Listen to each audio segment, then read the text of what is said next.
안녕히 주무셨습니까? 2020년 8월 18일 복된 화요일 아침입니다. 오늘도 아침 말씀 묵상의 자리에 오신 여러분들을 예수님의 이름으로 환영합니다. 다 함께 찬송가 277장 양떼를 떠나서 함께 찬양하심으로써 하나님 앞으로 나아가겠습니다. 찬송가 277장입니다.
오늘 하나님께서 저에게 주시는 말씀은 로마서 11장 11절에서 24절의 말씀입니다.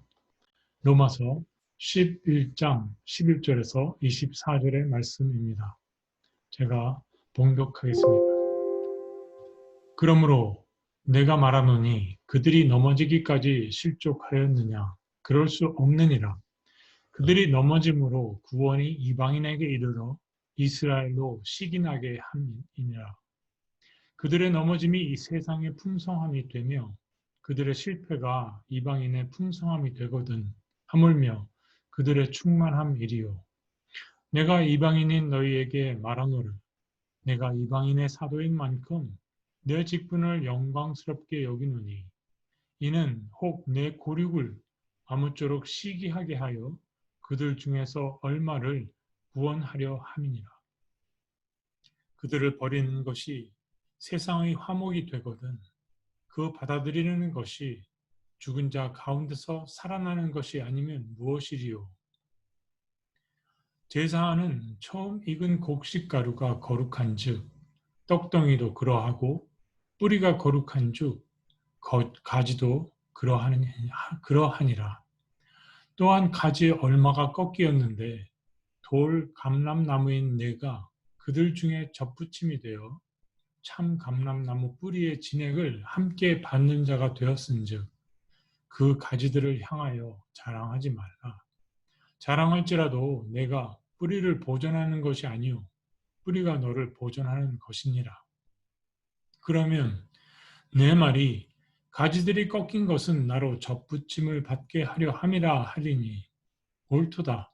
그들은 믿지 아니함으로 꺾이고 너는 믿음으로 섰느니라. 높은 마음을 품지 말고 도리어 두려워하라. 하나님이 원 가지들도 아끼지 아니하셨은즉 너희도 아끼지 아니하시리라. 그러므로 하나님의 인자하심과 준엄하심을 보라.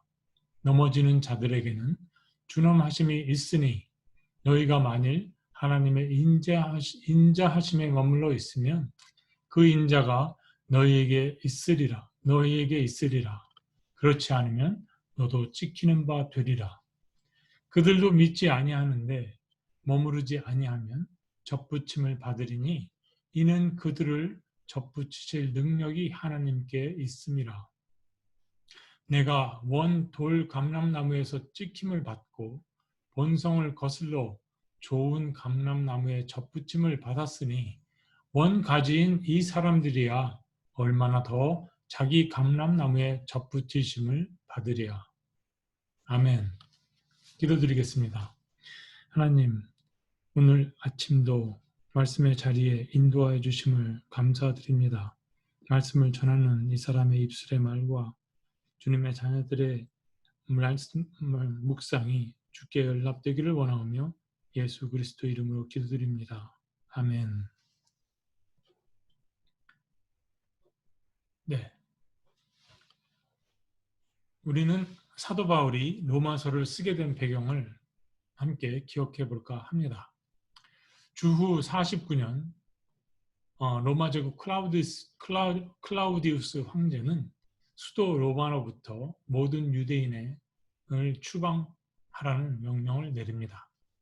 이 클라우디우스가 누군가 하냐면 사도행전 11장과 18장에 등장하는 글라우디오입니다. 사진을 한번 보여드릴게요. 시청각 교육, 온라인은 시청각 교육이 좋으니까요. 이 사람이 클라우디우스 황제입니다. 오른쪽은 월계관을 쓴 모습이고 흉상이고 왼쪽은 월계관을 쓰지 않는 그의 흉상입니다. 네. 클라우디우스 재임 기간에는 큰 흉년이 4번이나 들어서 안디옥 교회에서 예루살렘 교회에 헌물을 보낸 적이 있었지요. 클라우디우스가 유대인들을 로마에서 추방한 이유는 기독교가 로마에 전파되면서 유대인들 사이에는 물론 유대인들과 로마인들 그리고 헬라인들 간의 충돌과 갈등이 빈번했기 때문이라고 역사가들은 말합니다. 사도행전 18장 2절에서 3절에 등장하는 프리실라와 아길라 부부가 바로 이때 로마로부터 추방된 유대인 그리스도인들이었습니다. 이것으로 미루어 볼 때 로마에는 바울이 이 편지를 쓰기 이전에 이미 어느 누군가에 의해서 로마 신앙 공동체가 형성되어 있었음을 알 수 있습니다. 유대인들이 떠나고 로마 교회에는 이제 이방인 그리스도인들만 남게 됩니다. 그로부터 5년 후인 주후 54년 클라우디우스 황제가 아내 아그리피나에 의해 독살이 된 사건이 발생하죠. 그와 함께 추방령이 이제 무효화되고 유대인들이 로마로 돌아오게 됩니다. 유대인 그리스도인들도 로마 교회로 돌아오게 됩니다. 돌아오고 보니 상황은 달라져 있었습니다. 로마 교회는 이방인 그리스도인들이 주도적 역할을 감당하면서 우위를 점하고 있는 상황이었습니다.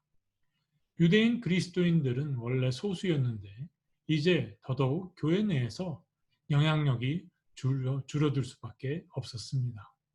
로마 교회는 이렇게 이방인파 그리스도인과 유대인파 그리스도인 이 둘로 분열이 되어 있었던 상황입니다. 사도 바울은 자신의 최종 선교 전도 목적지인 스페인 전도를 위해서 가까운 로마 교회의 지원이 필요했습니다. 그런데 로마 교회가 이렇게 둘로 나뉘어져 있으니 로마 교회를 찾아가 도움을 청하기에 앞서서 정중한 편지를 써서 자신이 누구인가를 먼저 알리고 또 복음이란 무엇인가 소상히 설명함으로써 유대인 그리스도인들과 이방인 그리스도인들 간의 화합을 이루고자 했던 것이지요. 그래서 그렇게 편지를 쓰게 된 것입니다. 사도 바울은 1장부터 4장까지 이신칭의의 교리에 대해서 설명하죠. 믿음에 이르게 하나니. 이 말은 하나님의 신실하심이 인간들로 하여금 신실하도록 하는 방향으로 작용한다는 말입니다. 중요한 것은 바울은 믿음을 하나님과 인간 간의 관계성으로 해석하고 있다는 점입니다. 하나님의 주권적 신실하심에 대하여 인간들도 신실하게 반응을 할 때 그때야 비로소 하나님과 인간 간의 관계가 회복된다는 말입니다. 나와 하나님 간의 하나님의 관계 회복은 나와 이웃 또 나와 피조물 사이의 화해와 용서를 통한 관계 회복으로 나타납니다. 마치 이것은 예수님의 탕자의 비유에서 나오는 방황하는 탕자가 집이 있음을 기억하고 그 집으로 돌아가고자 하는 의지가 발동되도록 하시는 하나님의 은혜와 같습니다. 5장부터 8장까지는 바울은 복음의 내용을 본격적으로 설명하지요. 예수 그리스도와의 연합으로 나아가는 과정에서 인간은 사망의 권세로부터의 자유, 죄의 권세로부터의 자유, 율법으로부터의 자유를 경험합니다. 그리고 8장에서 성령의 법안에서 예수 그리스도와 온전한 연합으로 나아가게 됩니다. 사람들의 겉모습은 서로 다르지만 상한 심령은 하나같이 같은 모습을 하고 있습니다. 나는 왜 이렇게 살아가는 걸까? 채워도 채워지지 않는 이 공허함은 무엇인가? 멋지게 포장된 수렁에 빠져서 수렁인 줄 모르고 폼나게 허우적거리고 있는 자신의 모습에 실망과 회의가 찾아듭니다. 법이 문제였을까요? 율법은 그 자체로 문제가 전혀 없었습니다. 문제는 법이 있음으로 해서 실체가 드러난 바로 죄였던 것이죠. 그러면 죄의 실체는 무엇일까요?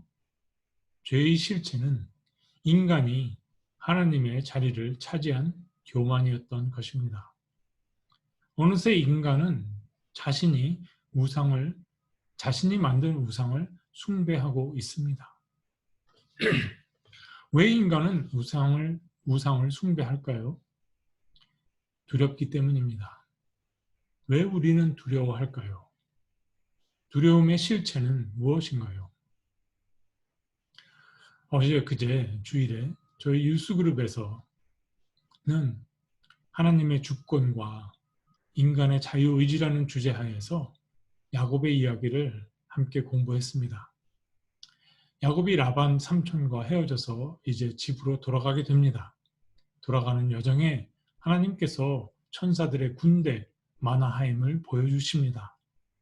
이것은 하나님께서 야곱에게 두려워하지 말라, 내가 너와 함께함이라 라는 메시지를 주시기 위함이었어요. 야곱은 형 에서에게 전령들을 먼저 보냅니다. 그리고 그 전령들에게 할 말을 지시합니다. 여기서 야곱은 형을 my lord, 나의 주여, 그리고 자신을 your servant, 당신의 종이라고 시켜 세우고 비하합니다. 그리고서는 자기가 라반 삼촌 집에서 살면서 이렇게 많은 부를 축적했느라고 말하라고 전령들에게 시킵니다. 전령들은 에서를 만나고 돌아오게 되죠. 그래서 야곱에게 말합니다. 당신의 형이 당신을 만나러 오고 있습니다. 그런데 400명이나 되는 그의 가신과 함께 옵니다. 이 말을 들은 야곱이 기절초풍 놀라 자빠집니다. 왜? 야곱의 마음속에는 그가 형에게 했던 일을 두 가지를 큰 잘못을 기억을 하고 있었기 때문이었습니다. 그래서 그는 자신의 그룹을 두 그룹으로 나눕니다. 앞에 그룹, 뒤에 그룹. 앞에 그룹이 형 에서가 만일 치게 되면 자신은 그 사이에 도망가려고 말입니다. 저희 이 과정에서 우리 유스들은 왜 인간은 두려워하는가를 함께 생각해 보았습니다. 제가 물었습니다. 너희들은 무엇을 두려워하나? 그랬더니 한 학생이 자신은 벌레를 두려워한다고 얘기를 했습니다. 벌레를 왜 두려워하나? 벌레가 자신을 물고 귀찮게 한다는 것이었습니다. 그렇다면 우리는 이 두려움은 어디서부터 오는 것인가? 한번 이야기해 보고자 했습니다. 그러자 한 학생이 그것은 anxiety에서 온다고 얘기를 하더군요. 그리고 또 한 학생이 이 anxiety하고 이 조바심은 인간의 본능인 것 같다.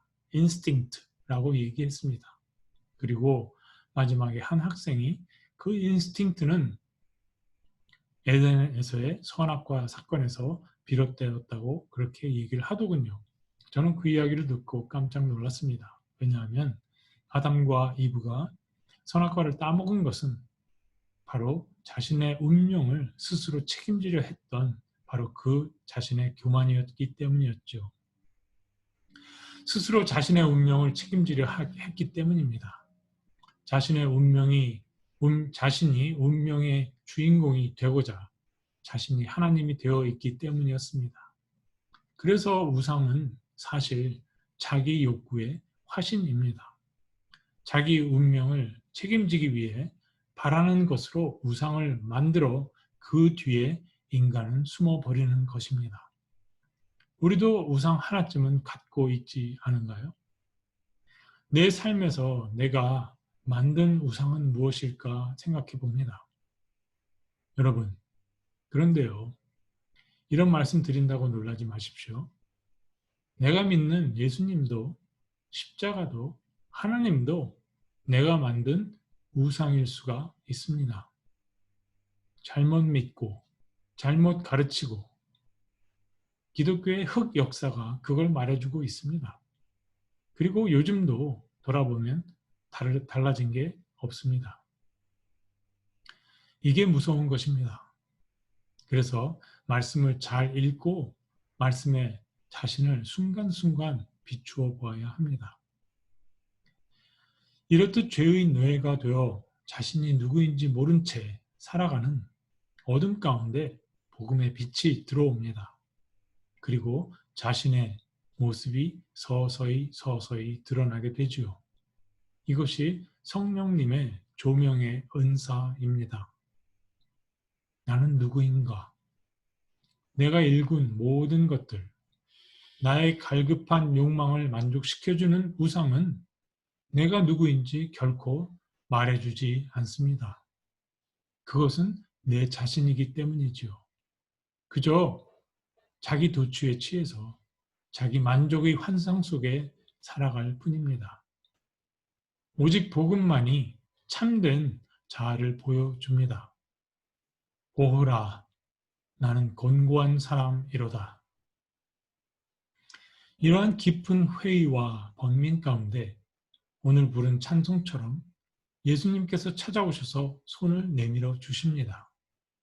그 내미신 손을 붙잡을 때 우리는 그리스도와 연합합니다.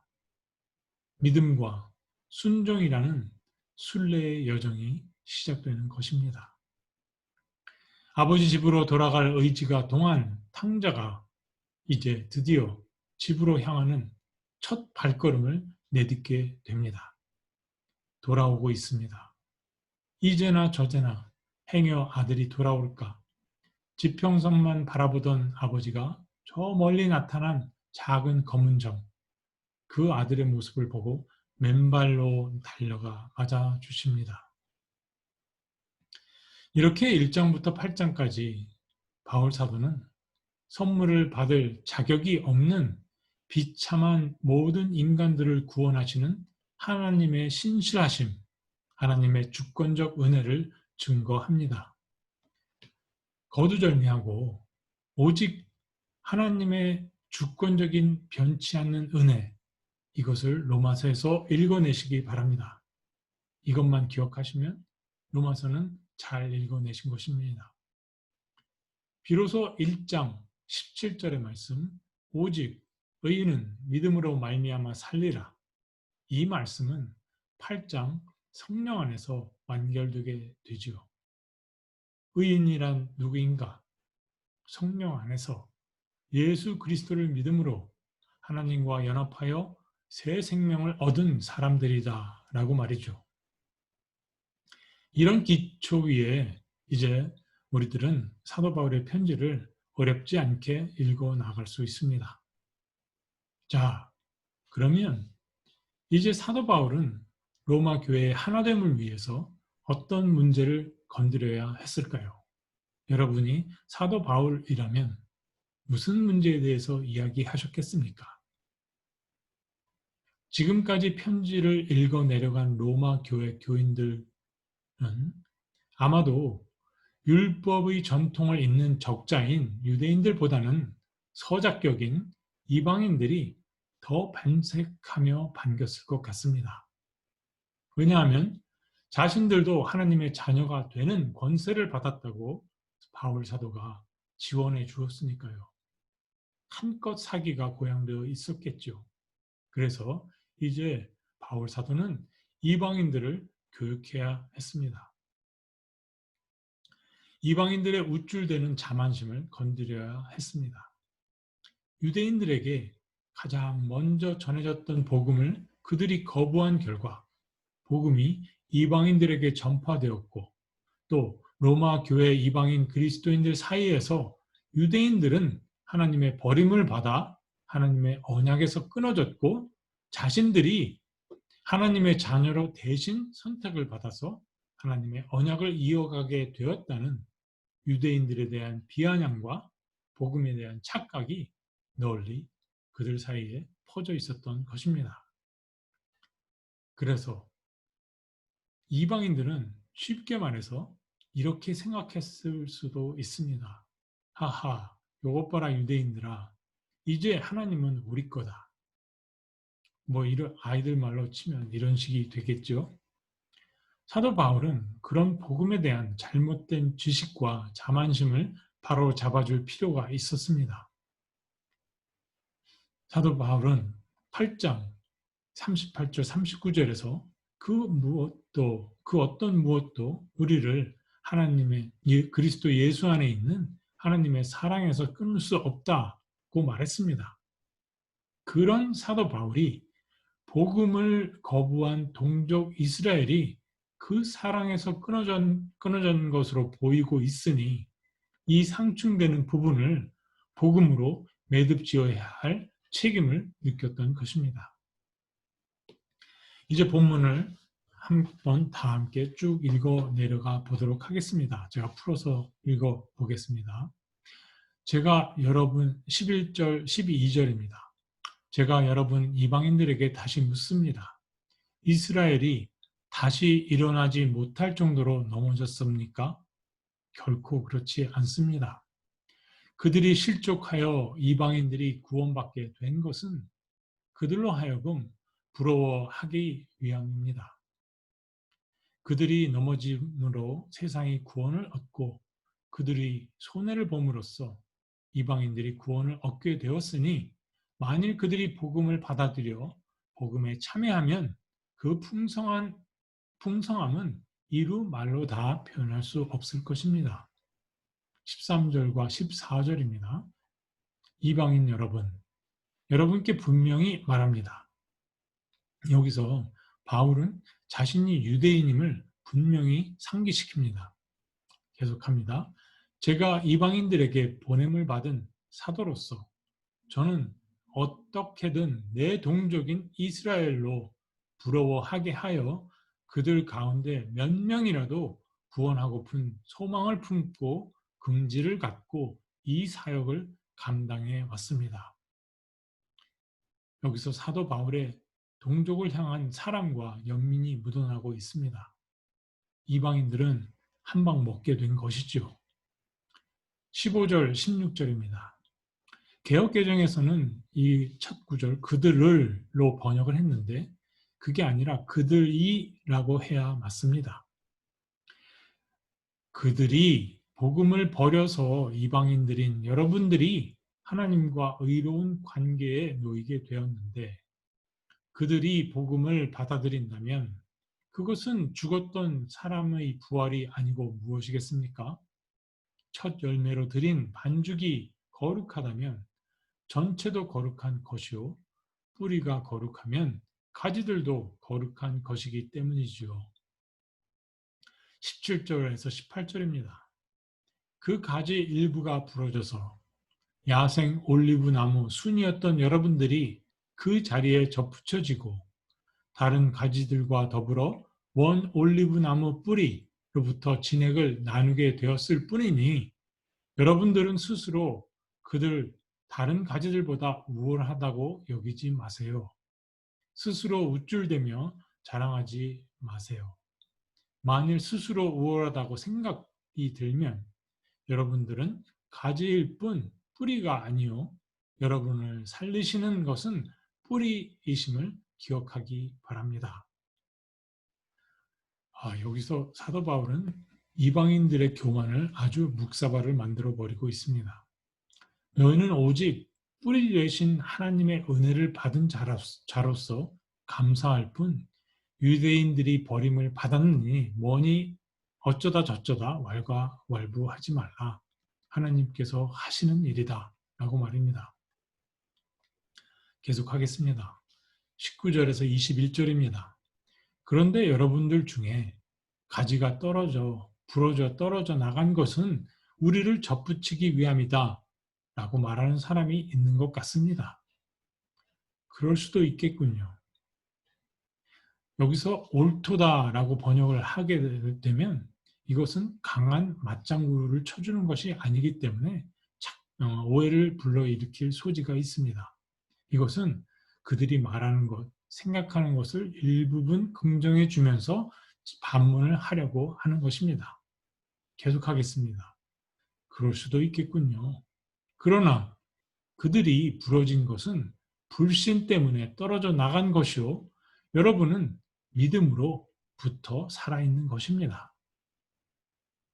여기서도 사도 바울은 상한 갈대를 꺾지 아니하시는 하나님이 유대인들을 꺾어 잘라 버리신 것이 아니라 그들 스스로 믿지 않아서 떨어져 나간 것임을 분명히 합니다. 버림을 받은 게 아니니 착각하지 말라고 말입니다. 계속합니다. 그러니 자고하지 마십시오. 안 그러면 여러분도 넘어질 수 있습니다. 여러분 말대로 만일 하나님께서 올리브 나무의 원 가지들을 버리셨다면 여러분들한테도 그리 하실 테니까 말입니다. 22절에서 23절입니다. 그러므로 여러분, 하나님의 인자하심과 준엄하심을 늘 묵상하세요. 하나님은 실족하는 자에게 준엄하시며 여러분이 하나님의 인자하심에 거하는 한 여러분에게 하나님은 인자하실 겁니다. 그렇지 않으면 여러분도 여러분 말마따나 잘려 떨어져 나가게 될지도 모릅니다. 만일 유대인들이 불신을 버린다면 하나님께서 얼마든지 그들을 다시 접붙이실 수 있으므로 그들도 접붙임을 받게 되겠지요. 24절 각설하고 여러분은 본래 야생 올리브 나무에서 잘려진 가지들이었는데 자연의 법칙을 거슬러 우리 하나님께서 여러분을 당신이 선택하셔서 키우시는 올리브 나무에 접붙이신 것입니다. 그러니 원 올리브 나무 가지가 자신의 원 올리브 나무에 접붙임을 받는 것은 얼마나 더 쉬운 일이겠습니까? 말씀을 정리하겠습니다. 이렇게 풀어서 설명드렸는데 여러분이 사도 바울이 무슨 말을 하고 있는지 좀 더 이해하실 수 있었길 바랍니다. 성경 번역도 좀 어려운 것 같고 사도 바울 자신도 좀 다소 어렵게 말하는 부분이 없지 않아 있습니다. 바울이 말하고 있는 것은 아주 간단합니다. 하나님께서 유대인들을 선택하셔서 너희들 이방인들이 복음을 믿게 하셨으니 이제 너희 이방인들을 선택하셔서 유대인들이 복음을 믿게 하실 것이다.